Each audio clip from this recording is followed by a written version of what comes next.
Hi guys, welcome to another episode of Gardening for Life channel. Today we're going to be talking all about soil amendments, which ones we particularly love using and the ones that we completely avoid, and what are the best practices around using it, how much to use it, when to use it, and the best ways that we have found to grow the most amount of vegetables safely using these amendments. So let's get going, guys. So starting with why we use these fertilizers and soil amendments, what we need to keep in mind is that all the plants, they need macronutrients and micronutrients. For the macronutrients, the three important ones that we consider are the nitrogen, the phosphorus, and the potassium, which is also referred to as NPK. And each of these organic fertilizers and amendments, they are considered to have an NPK value that is publicized in the label. So what you can see is each of these fertilizers and soil amendments, they would have an NPK value. Some of them are publicized, which would be an organic fertilizer or a synthetic one. For example, this one that we absolutely love using and I get this at the local nursery here. It has an NPK value of 522, which is essentially the percentage by weight of the nitrogen, phosphorus, and potassium within this bottle. The rest of the percentage is essentially any of the ingredients like water, which is mostly the case actually in most of the fertilizers.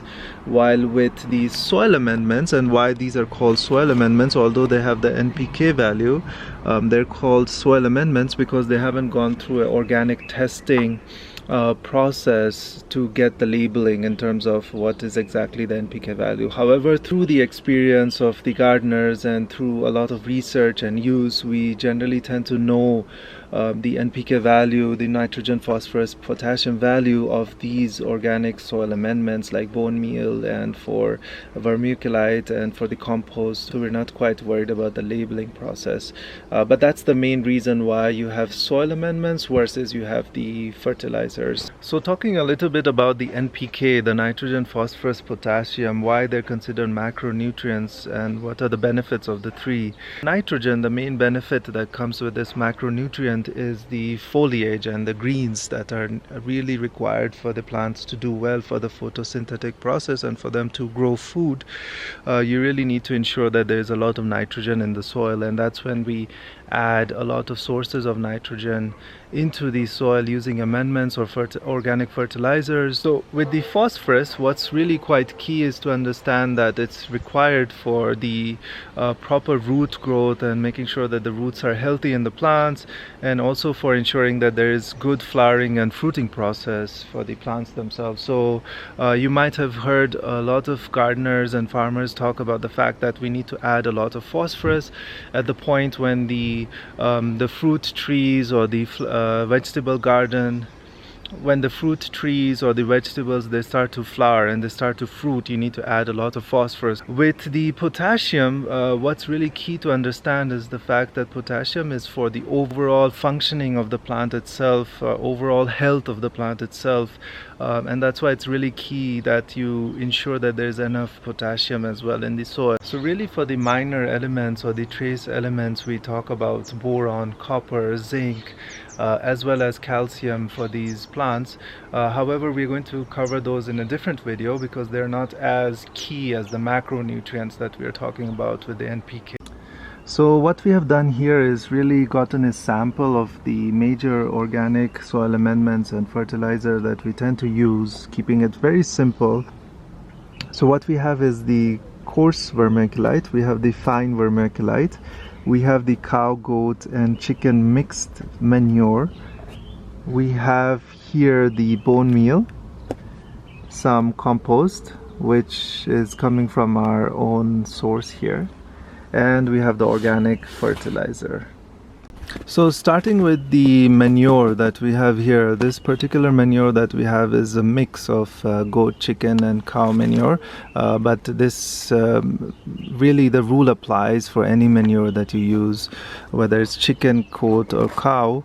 What's good to know is that the chicken manure tends to have a higher NPK value than the cow manure or the goat manure. What's also important to note is that any manure that you use, you need to be quite careful about how much has it decomposed. So what that means is you cannot use fresh manure or fresh cow poo, for instance, in the ground to grow vegetables. It's quite dangerous. You need to really let it decompose to use it safely, and that can take up to 6 months even. What's also important to note is the fact that these manures that you use, you need to be careful about the source. So what are the farmers feeding those animals and chickens? Because whatever they feed them also carries through the manure itself and into your vegetable garden. So we don't want any of those heavy metals and steroids to be carried forward into your garden through the manure. So you need to make sure that really the source is clean and that the farmers have been feeding them and clean and natural food itself, and you don't have those chemicals and heavy metals coming into your garden through them. NPK value can vary slightly depending on the source of the manure. Chicken manure will have a higher NPK value, but in general the NPK value would be ranging around the 211, which is nitrogen at 2%, phosphorus at 1, and potassium at 1, plus minus 0.5.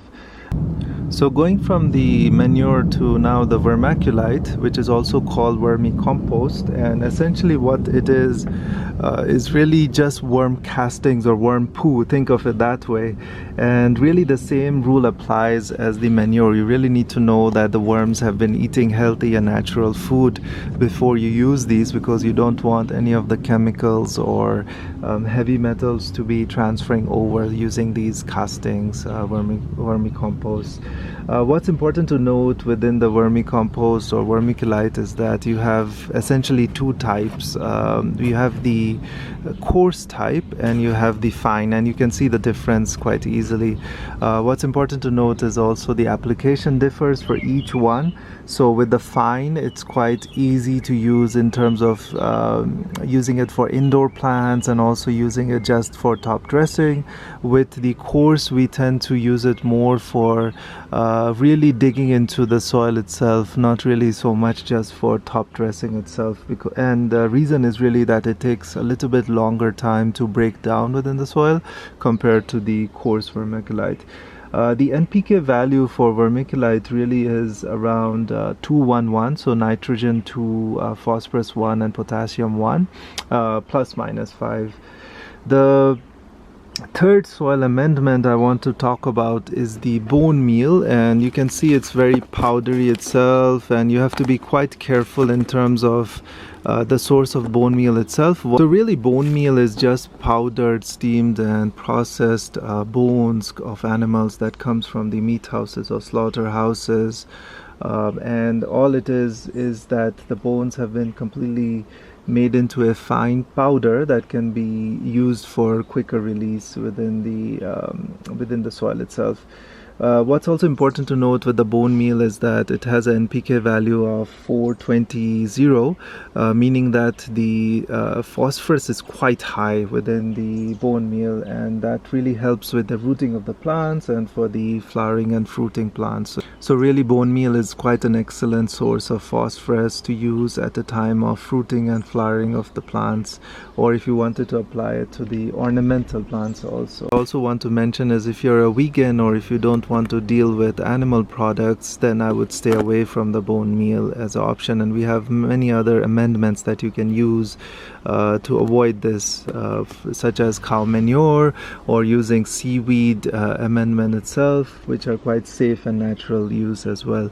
What's also important to note with the bone meal is that it's quite toxic, so it's highly toxic to pets, so please ensure that you keep the pets away from the application itself. And what's also important to note is when you are applying the bone meal, you also want to cover your nose. So if you have a mask, it's good to use that as well, because you don't want to breathe this stuff in. It's quite toxic itself. So out of all of these organic amendments, my favorite is actually the compost, and you can see this is fresh made compost. It gets quite dark. There's a bunch of worms as well. So with the compost, we tend to source it continuously in the corner of our garden there to ensure that we are using our food waste. And with the compost, we are also, it's really our preferable use as well out of any amendment of fertilizers, because of the fact that we know what's going in and what's coming out of it. So it's really the preferable use. Apart from that, it's also really helping us to be a bit more sustainable with our food waste, and also ensuring that the plants that are coming out of our garden are going back into the ground. So it's really the circle of life with our compost, which we absolutely love. What's important to note with the compost is that you use the bacterial hot composting method. So it's the anaerobic style of composting that we use, which we have found it to be the most useful. Others have different preferences, like bokashi method, and many others, but for us it's really been that anaerobic method of hot composting has been the most effective. And we'll also have a video about how to do composting method. Doesn't matter how much space you have, there are different ways to actually do it successfully and to use your food waste as well. The compost, we apply it in many different ways. We use it as a compost tea, we also use it as a top dress, or we work it into the soil itself. So generally the compost would have an NPK value of 111 or 112. It's quite light as well, and it's a slow release organic amendment, just like these other ones. It takes a little bit of time to work into the soil and to be broken down by the plant, so it's quite safe to use over time.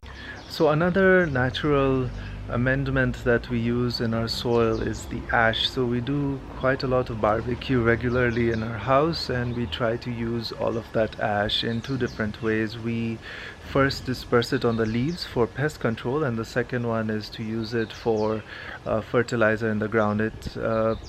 Wood ash tends to be quite high in alkaline value, so if you have a soil that's quite acidic, it's really great to add it to the soil. And apart from that, we also use it because it has a lot of lime and potassium, which is quite useful for the plants themselves. So the NPK value of ash is around 0.12. As I mentioned before, it's quite high in potassium, so it's quite good for the overall health of the plants themselves. And apart from the ash, we also tend to use all of our banana peels. PK value really varies slightly, but it's around 0.342, meaning it's quite high in potassium, and it's a great source of overall health and functionality of the plants. Good to apply it. You can also apply it as a fertilizer by putting it in the water for several days, letting it break down, and then applying it. You can put it in the compost, or you can chop it up, let it dry, and then apply it in the soil. And then the last amendment that we use that's quite useful and safe to use is the eggshells. With the eggshells, really, it's also just like banana peels when it comes to the application. You can either crush it down and put it in the compost, let it break down over days, or the other option is that you crush it completely or put it in the grinder, crush it completely, let it dry, make it into a powder, and then apply it to the soil, either as a liquid fertilizer, so you mix it with the water, or you apply it directly as a top dress. What we tend to do mostly with the eggshells is actually we crush it completely and then we apply it into the soil, or we just throw it in the compost. A good thing to know with the compost is that it can take several months for it to break down. It's not that easy. So all these organic amendments that we have been talking about in this video are quite safe to use. They're all slow release and they take a while to work into the soil and be absorbed by the roots. So you really cannot over apply any of these organic amendments. It's not that you can over apply. I put too much compost, or I put too much of the bone meal and I burned the plants. So it's very unlikely that that would happen. It's quite safe to use. The application, as I mentioned before, we try to use it either by a liquid form, so we use it as a liquid compost tea, or we try to use it as a top dressing, so we really just spread it on top of the plants themselves. Or what we try to do is really work into the soil itself. We dig it into the soil, but we try to minimize the use of these soil amendments. So with the organic liquid fertilizer, what you want to make sure is firstly the fact that it's organic, it has the labeling of organic.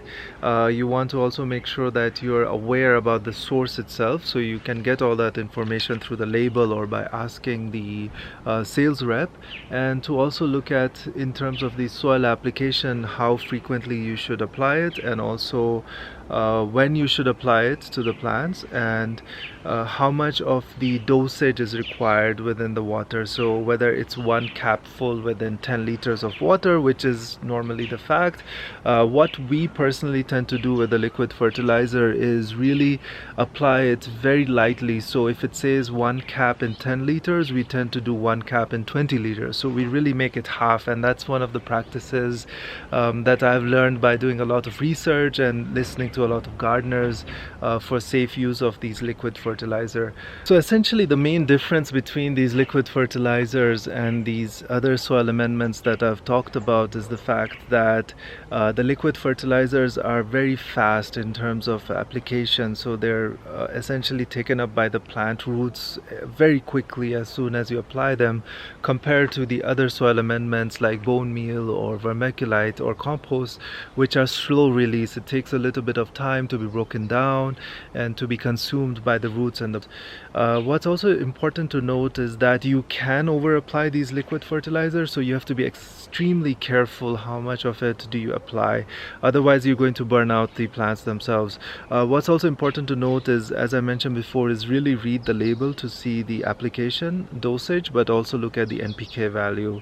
The NPK value for this one, for instance, is quite light. It's only 522. It's quite safe, and it's organic, so I'm not too worried about over applying it. And as I mentioned before, what I'm going to do is really cut it in half in terms of dosage so that it's quite mild, and apply it as a tea within the plant. So we also stay away from the synthetic fertilizers, and the reason is really we don't want to encourage these GMOs to produce these chemicals for the plants that go into your food source, but also the fact that these synthetic fertilizers are quite dangerous to use, as I mentioned before, compared to the organic fertilizers and soil amendments that we use, which are slow release. You really cannot over apply bone meal or compost, for instance, but with these synthetic fertilizers you really can burn your plants roots and leaves if you over apply it. And the fact is, because of they're quite high in the NPK value, but also because of the fact that they do carry some of the heavy metals and materials that you don't want in your garden. You're not quite sure what those fillers are at times, so you have to be quite careful with these synthetic fertilizers, and we try to absolutely stay away from that. And really using the routes of slow release organic amendment. So how would you identify these synthetic fertilizers? One would be, of course, reading the labels, and what you would see is the NPK value would be quite high. In the organic natural fertilizers and amendments, you're not going to see those high NPK values, but in these liquid form or solid form of synthetic fertilizer, you will see very high values like 6, 10, 40 or 8, 10, 60. Very high values of NPK. The other thing is you will not see organic labeling, and you would also see the fact that it would have a lot of trace elements and heavy metals that you will not find in organic forms of fertilizers. One of the reasons you want to stay away from these synthetic fertilizers is the fact that a lot of it does get leached into the soil, and it ends up in our water systems through boreholes, wells, or public systems, because they're quite easy to be leached. As soon as it rains or when you're watering, it will get into the soil and it gets carried into the water sources. So we really try to avoid contributing to that problem. So apart from the problem of being a soil and water pollutant, these synthetic fertilizers are really detrimental to the overall long-term health of the plants and the soil itself. What we find is, like, you can think of these synthetic fertilizers as feeding McDonald's to the plants every single day for several months, because it won't get absorbed by the plants. It's just too much, and what ends up doing to the plants is making them weaker over time, and over time they're not going to be able to actually extract the sources of nutrients from the soil gradually, just like the fact that when we use these soil amendments that are much more lighter and organic, they can be absorbed by the roots when they need to actually use them, instead of bombarding them with this McDonald's style of synthetic fertilizers, and really overburdening them with this fertilizer when they don't even need it. And once they get burdened, what happens is they're not able to actually extract the nutrients gradually from the soil, and that leads to a burning process of the roots. It gets to the point of even the plants dying. So the last thing I want to talk about is, when do we fertilize and how much do we fertilize? As I mentioned before, with the bone meal, it's once every 3 to 4 months. With the other soil amendments, it's really up to you how much you want to do it. But as other soil amendments like the vermiculite and compost, we would do it once every 3 weeks or 4 weeks. The application really differs how you want to do it. You can do it as a top dress, you can do it working into the soil, or you can use it as a compost or a fertilizer tea itself. With the liquid fertilizer, if it's an organic liquid fertilizer, we would do it very minimum. So I actually cut the dosage by half, and we apply it once every 5 weeks or 6 weeks, not more than that. And the last thing to note with the use of these soil amendments and fertilizers, the fact that you want to do it as naturally as you can. Try to avoid those synthetic sources. It started to rain. Try to avoid using those synthetic sources, and also to ensure to do it when it's flowering and fruiting. That's the best time to start to apply it gradually, and not to do it when it's going into dormancy. So if you have a winter coming up, do not do it during the winter time, because that's going to burn out the plant itself. And then the last thing I would like to say is that just do the best you can with use of these organic fertilizers. Try to avoid the synthetic fertilizer when you can, but if it's your only option, then be careful how you apply it, how much you apply it. So I hope you enjoyed this video, and please hit the like and subscribe button, and we're going to be posting a lot more videos. Thanks a lot, guys, and have a nice day. See you. So one of the ways we're going to apply this combination of the vermiculite, the bone meal and the compost with the fertilizer is simply taking 1 part each and creating a cocktail.